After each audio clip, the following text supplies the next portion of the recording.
نحن جايين لهون منشان نحل المشكلة. أكيد ما جينا لنعمل مشكلة تانية. شو المشكلة اللي بدك تعملها؟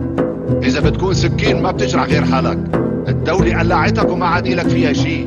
روح خد خوة من الكلاب أنا كنت جاي أحكي معك منشان نتفاهم. ومين أنت حتى أتفاهم معك؟ تركك مين بكون أنا؟ أنت هيك بتستضيف الواحد. جينا وقعدنا بمكتبك وضيفتنا قهوة وقلت لنا أهلا وسهلا. ليك وراسك بمحله وأدانيك بمحلهم وبعدك عايش. نحن الملوك ما بنستضيفهم هيك. إذا بتوقفوا قدامي مرة تانية راح بورجيكم شو يعني الضيافة. روحوا نقلوا من قدامي. ايه على راسي. إذا انولدت مثل الكلب راح بتموت مثل الكلب، وإذا انولدت إنسان راح تموت إنسان. بالطريقة اللي بتعيش فيها بتموت. لا تقتل، بترجاك خلينا نتفاهم يا مراد.